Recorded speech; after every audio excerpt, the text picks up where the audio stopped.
Okay, we're now in section 13.2, line integrals. And I just want to mention, remember in section 13.1, that example 6 that dealt with the gradient field, and there was a picture, figure 15, in section 13.1 of a gradient field overlapping a contour plot for a function. Well, I have written a MATLAB program to simulate that figure 15 in section 13.1. So if you go into Blackboard MATLAB programs, there's a second program under section 13.1, and I'll let you look at that. It produces that contour plot, a good portion of it. So, all right, on that note, now we are back to section 13.2. We're going to talk about line integrals. Okay, now line integrals, first of all, we recognize that if you have a space curve C, you can write the space curve C, you can represent it with parametric equations that give the components. And this could also be done for a space curve in three-dimensional space. So I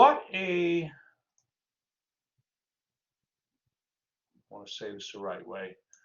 What a line integral is, maybe I'll highlight this.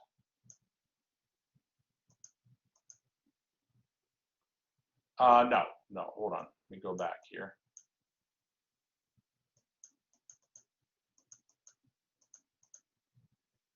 So what we're doing now is we are taking a function at different points along a space curve, and we're multiplying those function values by pieces of arc length along the space curve. So it's a summation where I goes from 1 to n of f of xi yi times delta si. Delta si is a piece of arc length, a little piece of arc length. So imagine again, here's figure 1. You take your space curve, a starting point and an ending point, and you break it up into points.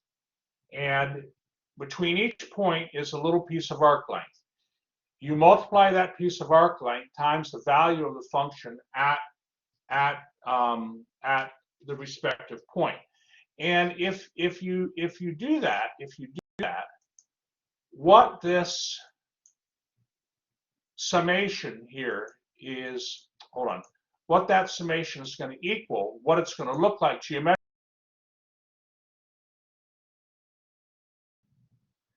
it's going to look like what you see in figure 2. You see there you have a space curve, and if you take the height, if you take each point along the space curve, evaluate the function, that's going to give a height. If you take each point along the space curve and evaluate the function at each of those points, that function value is a height.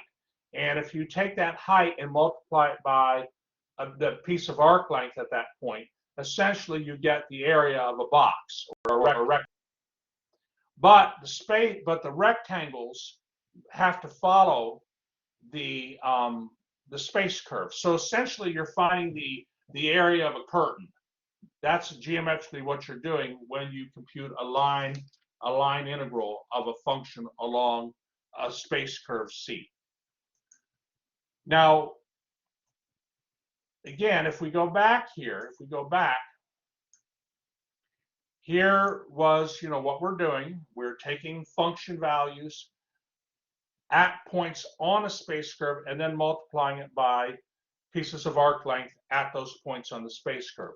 But naturally, as we take more and more points and multiply it by shorter and shorter arc lengths, this Riemann sum is going to become an integral with respect to arc length.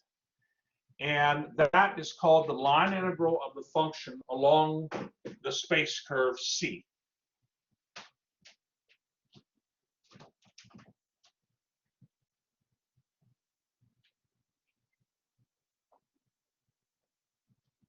So the limit of that Riemann sum is this line integral.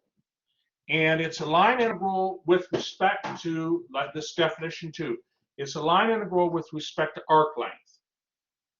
Of course, the problem is, how are we going to compute this line integral? How are we going to do it? Well, they're saying that an equivalent formula for this line integral with respect to arc length is this formula here.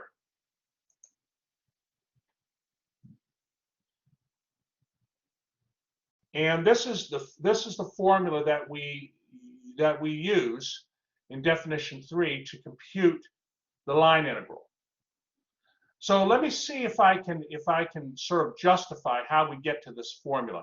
I think it's worth doing. So I'm going to go back to what we have here. Okay, and I want to find an expression for that delta SI arc length in terms of, I want to find an expression for that. So let me go ahead here to the whiteboard. Okay, it's worth doing,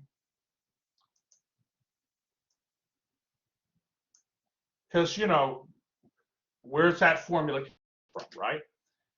What I'm going to do here is I'm going to draw a triangle.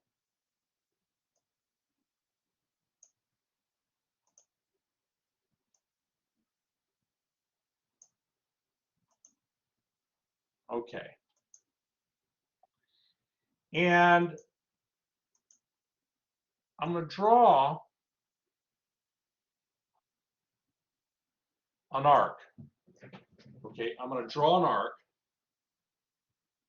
from this point to this point. And the arc length is going to be delta S. Okay. Now, this distance here, I'm going to call delta X. This distance here, I'm going to call delta Y. Okay, I'm sure you've seen that kind of thing before. And then the hypotenuse distance would have to be the square root of delta X squared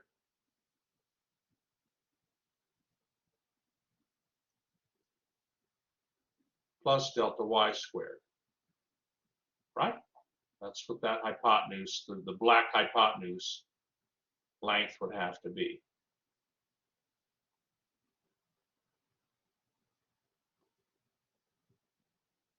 I'm sorry, I'm making this a little bit, I want this to be very neat. So let me try to make it very neat here.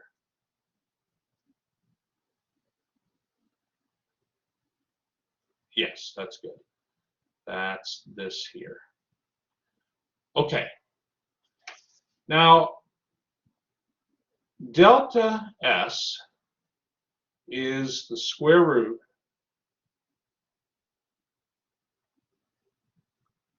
well, it's approximately, I want to be careful. So delta S is not equal to the square root of delta X squared plus delta Y squared. But if the triangle becomes smaller and smaller, delta S will approximately look like a line segment, and it'll be a good approximation.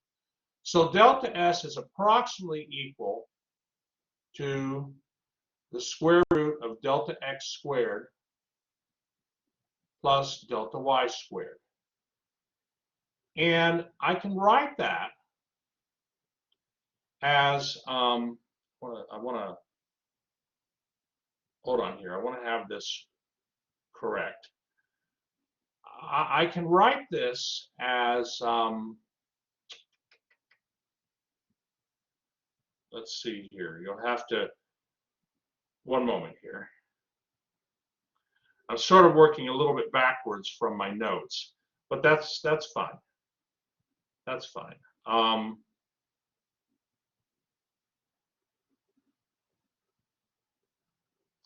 Okay, we can write that as delta x squared over delta t squared plus delta y squared over delta t squared.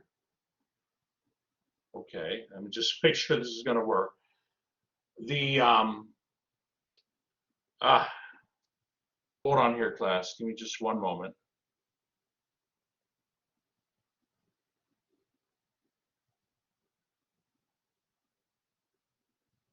Yeah, I can do that, and I can write that. Yeah, I can write that.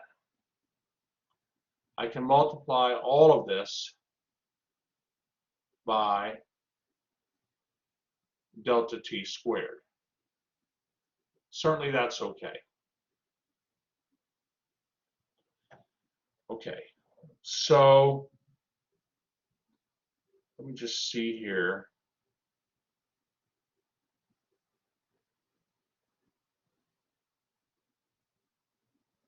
I have it on my notes going one direction. I ought to be able to get it going the other direction. It shouldn't be a problem. Yeah.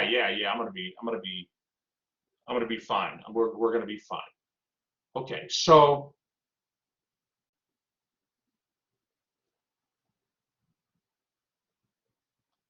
I'm gonna write this as delta x over delta t, that whole quantity squared, plus delta y over delta t, that whole quantity squared.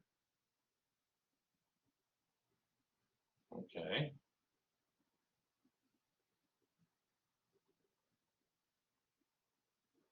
Times the square root of delta t squared. Okay, so all I'm doing is I'm rewriting the squared over squared term as just this term here squared. And I'm doing a similar thing for the other term. Delta y squared over delta t squared. I'm writing that as delta y over delta t squared. And I can write the square root here as the product of those two square roots, because we know that the square root of a times b is equal to the square root of a times the square root of b. So now what happens is we have this. We have the square root of delta x over delta t squared plus the delta y over delta t squared. Hold on, I got one extra thing here. Quite beautiful, really. Times delta t. Delta t is not inside the radical. So we have that delta s is approximately equal to that. One moment, please.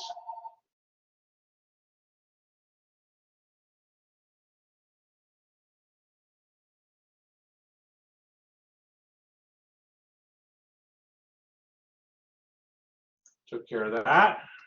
All right. So this means that as n approaches infinity, ds would have to be equal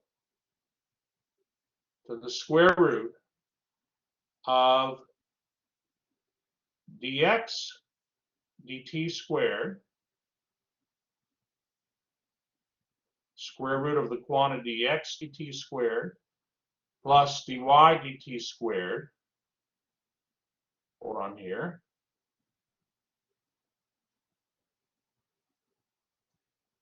dt.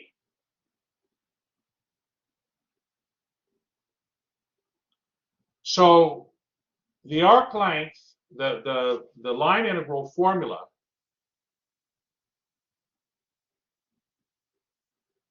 where you're integrating with respect to arc length,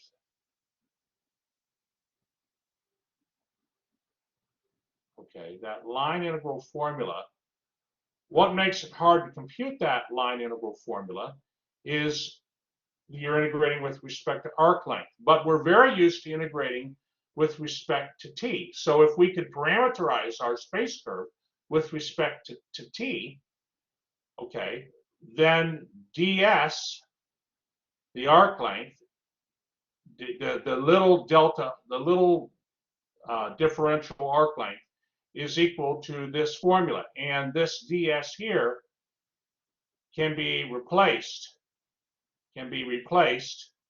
with what you see on the right-hand side here. And of course, the limits from this, for the integral would go from a beginning time and an ending time.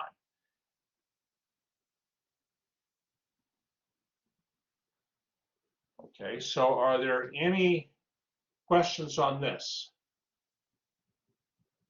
We're going to go around right to the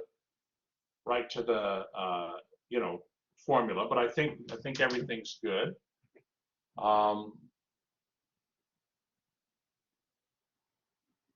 Yeah. So now we'll go to the formula.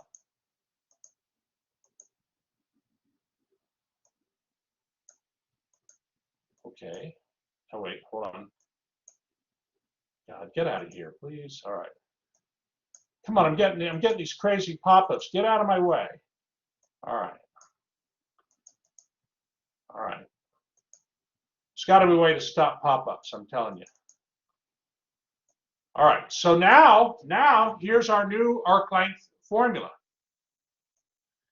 We replace the differential ds with that square root term times dt. And by the way, this can be done if we were to do this where we had let me just see here. If you had a space curve in three-dimensional space, there's a natural extension to this.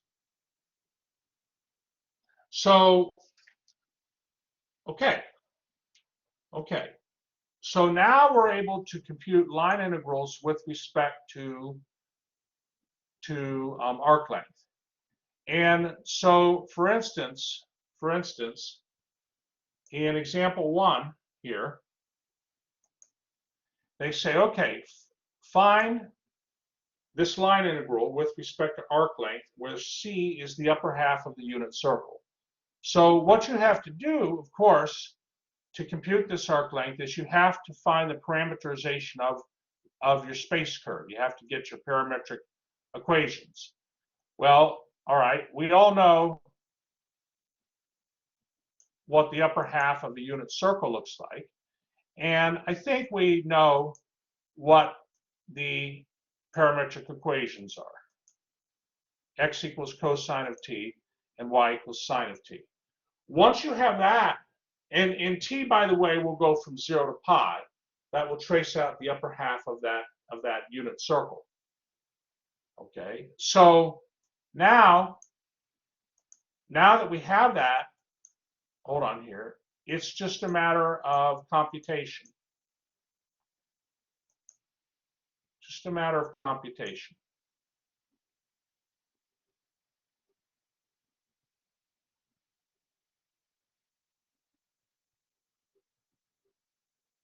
Okay, so they end up getting a value of 2 pi plus 2/3.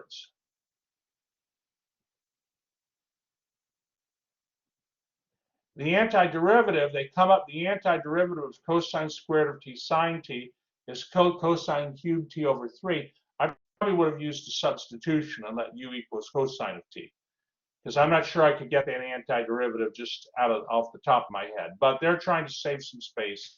At any rate, that's a line integral with respect to arc length.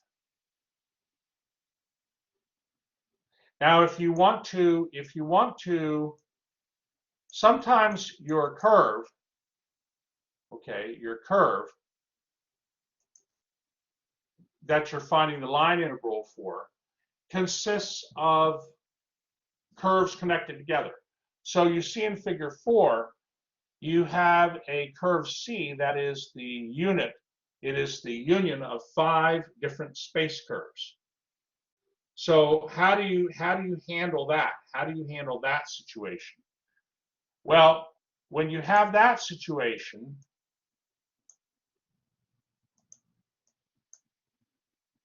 hold on.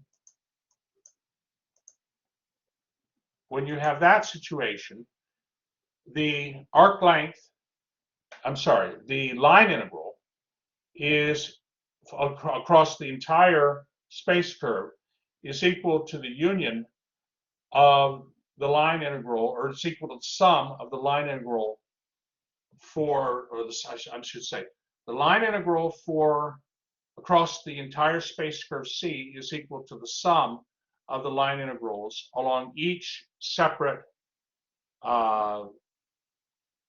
space curve whose union makes up, the union of those space curves equals the entire space curve. So the union of space curves C1, C2, C3, and C4, and C5, for instance, in figure 4, is equal to the space curve C. The reason you have to do this is every space curve, the space curves, like in figure 4, C1 and C2, those space curves have different parameterizations. And C2 is a different parameterization from C3. So to get the line integral for the entire space curve, you have to add up the line integrals for each separate little space curve. That's part of the entire space curve. That's how it works. That's how it works. And they have a nice example here. Example 2, okay, says, okay, evaluate this line integral. It's the integral over space curve C of 2x ds, where C consists of an arc of a parabola from 0, 0 to 1, 1, followed by the vertical line segment C2 that goes from 1, 1 to 1, 2. So what they do is okay, well, first of all, picture-wise, this is your picture in figure 5. This is a picture of the space curve. It's the union of C1 and C2. So what you have to do is you have to come up with the parameterization of C1 and the parameterization of C2. So in C1, since y equals x squared, you could let x be your parameter, okay, and then y equals x squared. And so if you did that along C1, those would be your parametric equations. And then in that case, below here, this would be your line integral. So you see, they're instead of dx dt and dy dt, they just have dx dx and dy dx. That's what they have. And you know, they work it out. They left some steps out. Obviously, that integral, I would do a u substitution. I would let u equal 1 plus 4x squared, and you know, and work it out. But you know, so they leave out steps, right? But in your exam, you need to put in more steps, right? But they give enough. They figure you can fill in any missing steps. So the line integral with respect to arc length s along the first space curve C1 is equal to 5 root 5 minus 1 over 6. Now we go back to figure 5, and the second space curve, C2, is just a line segment that goes from 1, 1 to 2, 2. So you could let x equals 1 and y equals y, where y goes from 1 to 2. Okay, easy. And if you did that, okay, here's your parameterization. And now it's not hard then to get your line integral. That one's easy. The limits go from 1 to 2. And so now if you want the line integral along the entire space curve C, you have to add up, you simply add up your two values for your line integrals. And that's the answer. Now what you're going to find eventually is these line integrals actually represent the work done by a force field in moving a particle along some path in a vector field. That's what these line integrals actually are going to ultimately represent. I want to be a little careful about that.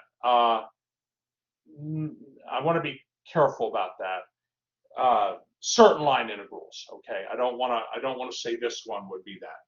Right now, you're just computing line integrals with respect to arc length. But an application of this actually involves the center of mass of a wire. Okay, so a wire, you can think of that as tracing out, like you can bend it and so forth, and it traces out a space curve. So remember back when you learned about, back in section 12.7, when you learned about center of mass, the total mass was equal to the integral of the densities, right? Across the integral of the density function, like if you're talking three-dimensional center of mass, the mass was equal to the, hold on here, it was the triple integral across the density dV. Well, now the mass is equal to the integral of the density function ds, which is what, maybe I can just highlight that. Hold on here, one moment. This is going to be your total mass. So the concept is not inconsistent with the mass, the definitions of mass that you learned before when you were finding centers of mass for three-dimensional objects, and then of course you had the laminas, right? Two-dimensional surfaces. So the center of mass formulas are, and this is for this wire, okay, with a certain density function. The centers of mass are given by x bar and y bar. And again, the x bar, you insert an x in front of the density function, and the y bar, you insert a y in front of the density function. This is not inconsistent. This is absolutely consistent with what you've learned before, except your center of mass now is for a wire. It's not for a lamina or a three-dimensional object. And we're going to do an example of this. Since you have problems like this in your homework, it would be good to look at an example. So example 3, I'm going to do an example. It's like example 3, but I've changed the numbers a little bit. So let me find it here. Yeah.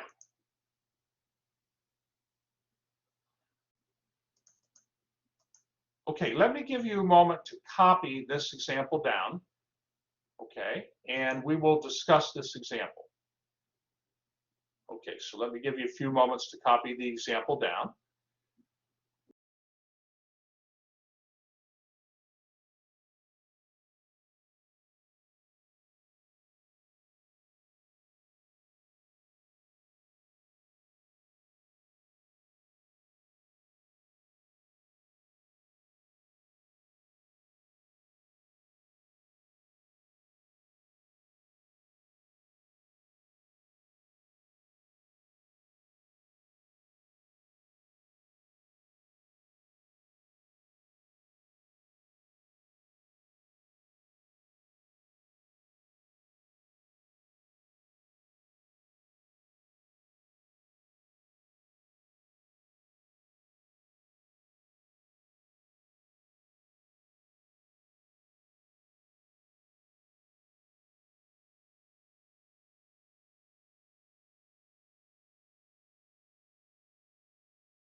Okay, so in this example, they say a wire takes the shape of a semicircle. Okay, so the circle is x squared plus y squared equals 4. That's a circle centered at the origin with radius 2. But we're only care about the top half of the circle because we're restricting y to be greater than or equal to 0. And we're being told that the wire is thicker near its base than near the top. Okay, so the wire is heavier, thicker, more mass near its base than at the top. They want us to find the center of mass of the wire if the linear density of the wire at any point, the linear density at any point on the wire is proportional to the distance from the line y equals 2. Okay, one moment.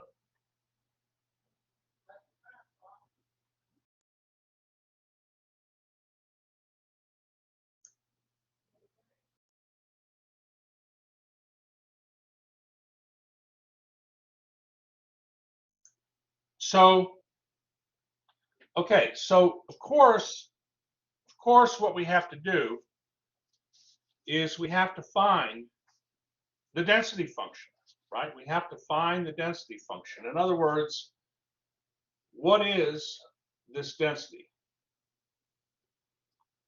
And again, the linear density is the linear density at any point on the wire, that's this here, is proportional to the distance from the line y equals 2. Okay, so we have to put something in here. Well, I think when I did this problem, a picture was very helpful. So let me go to the picture.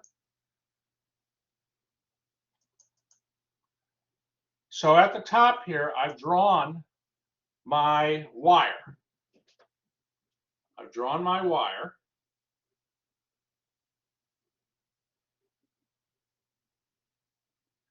Here it is. That's this semicircle. Naturally, hold on here, let me get this. Naturally, we know a semicircle of radius 2, above the x-axis would have parametric equations given by x equals 2 cosine t and y equals 2 sine t, because the radius is 2.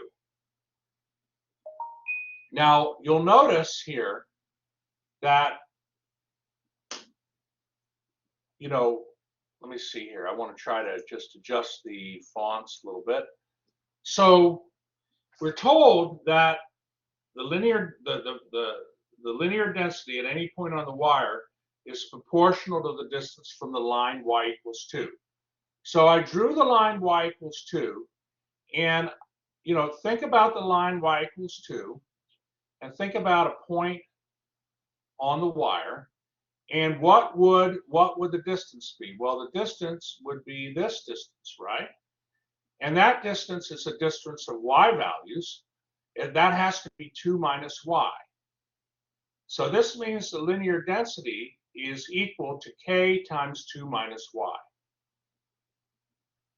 So these problems, you have to be able to take the words and write them as an equation.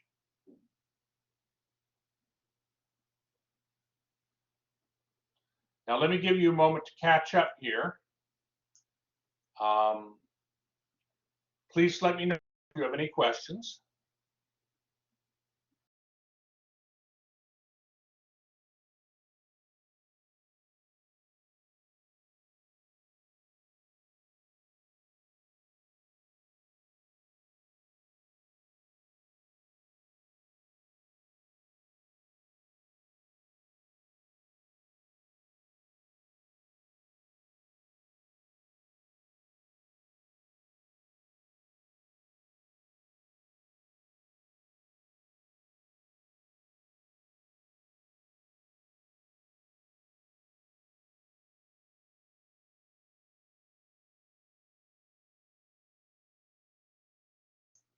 I will make a comment here in regards to this distance. So this function here, 2 minus y, if for instance you had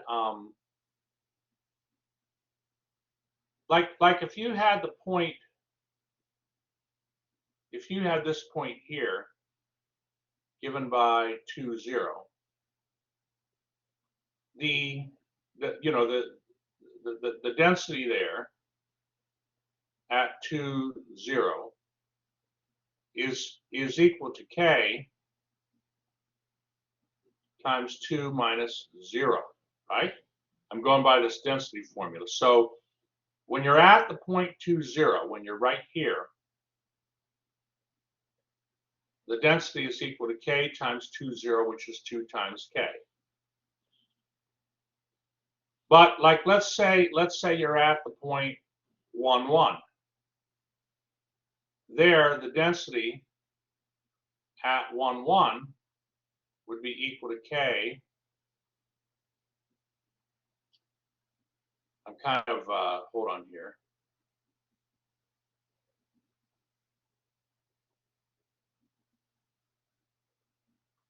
Just 1 minute.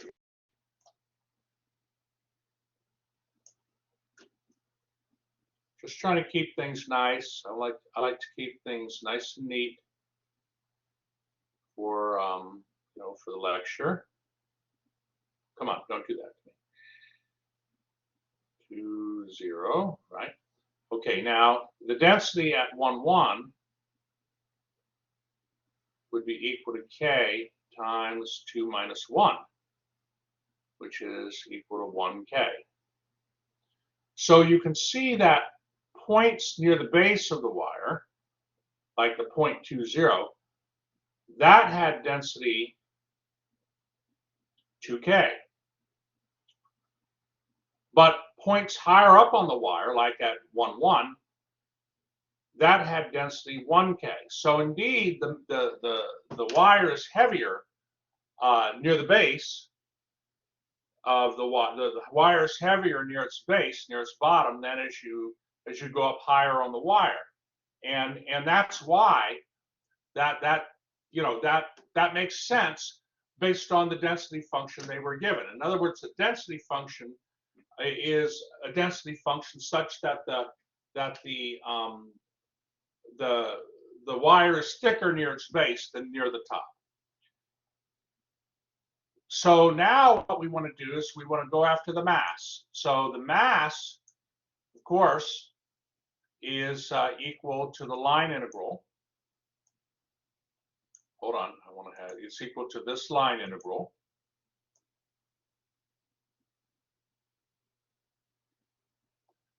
Okay, but of course I'm going to replace the y with 2 sine of t, because y equals 2 sine of t. And then, you know, the ds is the square root of the square root of the quantity dx dt squared plus dy dt squared, and then dt. So the derivative of 2 cosine of t equals negative 2 sine of t. And the derivative of y, so the derivative of x is negative 2 sine of t. The derivative of y is equal to 2 cosine of t. So this here now is the line integral that we need to compute, which we're going to do. I'm going to go to the next page and show you that. But please let me know if you have any questions.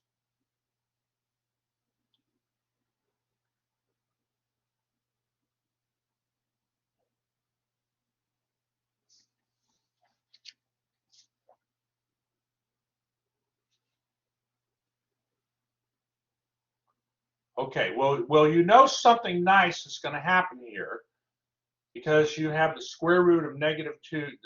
I mean, this square root is going to work out. So on the next page here,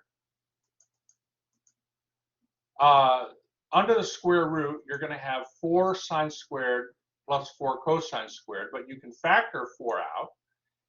You'll have 4 times sine squared of t plus cosine squared, 4 times the quantity sine squared of t plus cosine squared of t. That just equals 1. So the square root of 4 equals 2. And now it's just an integral problem that you can work out. The constant k, which we don't know, I bring that out in front of the integral. I don't have to, but I did. And I brought this 2 here. Now hold on, I don't want that. I brought this 2 here out in front of the integral. So 2k out in front.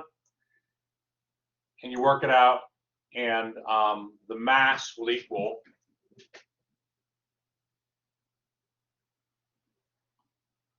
(2k times 2 pi minus 4). Please let me know if you have any questions, okay?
All right, so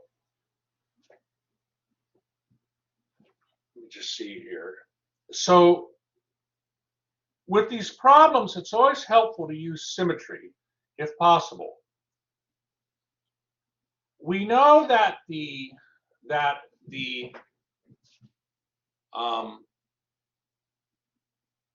density function equals k times 2 minus y. But on the right-hand side, it's not dependent on x at all. And because the wire in the picture at the top there is symmetric about the y-axis, the center of mass, the x bar portion for the center of mass is going to just equal 0. We could compute it out using the definition, but it's going to equal 0. And you want to take advantage of that of symmetry whenever you can. But certainly the y bar now, the y bar is not going to equal 0. And of course, we recognize that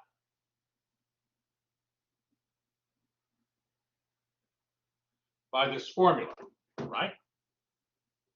So now what we have to do is we have to compute, oh wait, hold on, I left something out. Hold on, what am I doing wrong here? No. Wait, I have something wrong here. Nope. There is a y here, sorry. And I need to have, let me just erase this, hold on. So y bar is equal to 1 over the mass, which we computed here, times the line integral with respect to arc length, this line integral with respect to arc length. So that's what we have to compute now to get y bar. So we will do that. We will do that.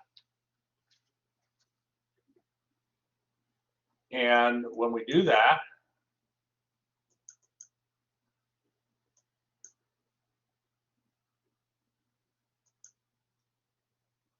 so there is the mass. of the wire. And, you know, the k times 2 minus y is the density function. And for y, I'm going to put in the 2 sine of t. Now, in your homework for section 13.2, there is a problem where they, you know, where it's one of those earlier problems where they go through the details. So but you know, I'm giving you even more detail because I think it'll just help for that problem. So in this one, the 2 here and the 2 here and the 2 here, I'm going to write that as 8. Normally I would bring the 8 out front, but I'm not going to because in your problem, your homework, they leave the 8 in there. So you're going to get 8 times for your integrand, you're going to get 8 times the sine of t minus 8 sine squared of t. But the sine squared of t equals 1 minus cosine of 2t over 2. That is a trig identity.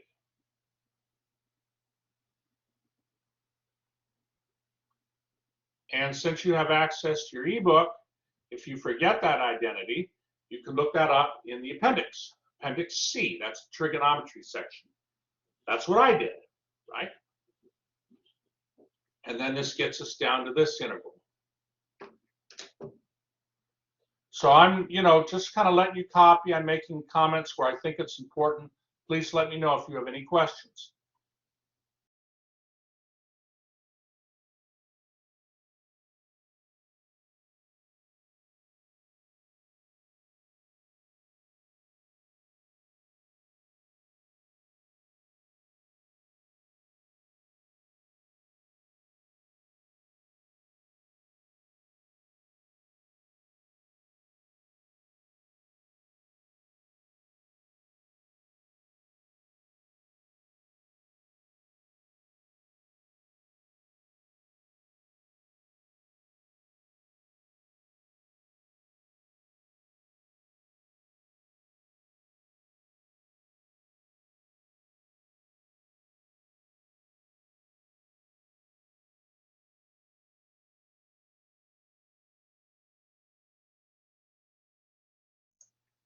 All right, give me a thumbs up if you're good with this page, and I'll move to the next one. Give me a thumbs up when you're ready.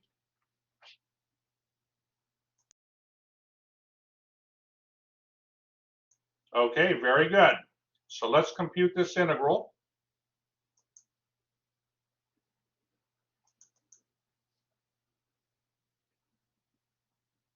So the antiderivative of 8 sine of t is negative 8 cosine of t. The antiderivative of negative 4 is negative 4t. And the antiderivative of 4 cosine of 2t is 2 times the sine of t. We're going to put in pi and 0 in all those values, in all those functions, and work it out. And in the end, we're going to get that y bar is equal to 16 minus 4 pi divided by the quantity 2 times 2 pi minus 4. Let me let you copy it.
Okay, so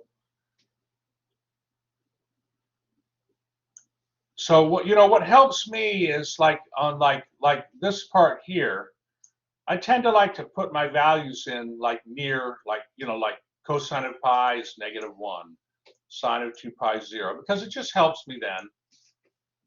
So y bar is going to be 16 minus 4 pi divided by the quantity 2 times 2 pi minus 4. That's what we're going to get. And this in fact, now that's what WebAssign would want as an answer. But this can actually then be like as a decimal, this would be approximately equal to 0.752. So in summary, the center of the mass of the wire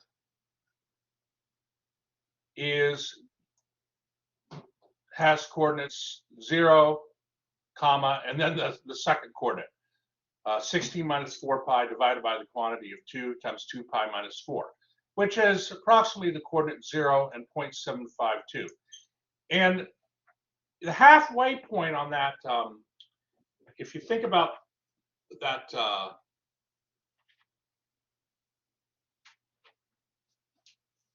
that semicircle, right? The halfway point,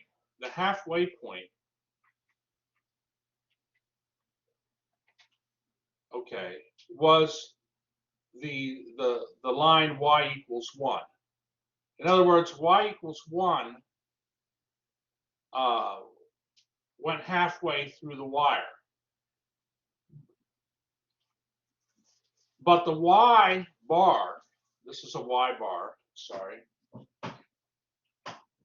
This is a y bar.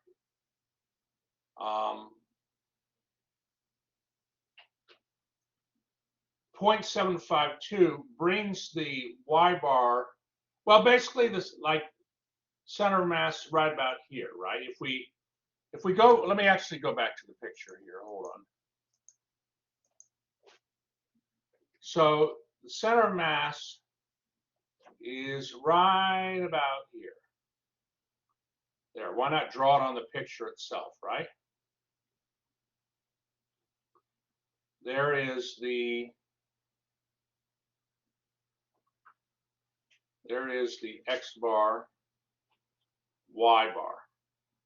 So indeed, the mass, the center mass should be below that halfway height of y equals 1, because the wire's heavier near the base than near the top. Okay, so that should make sense to you. That should make sense to you. So we'll just see here. I think. Whoops.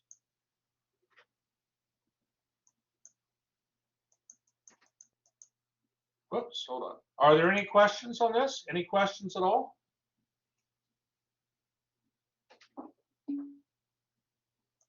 All right. All right. You gave us good. Give me a thumbs up if you're feeling reasonable with this.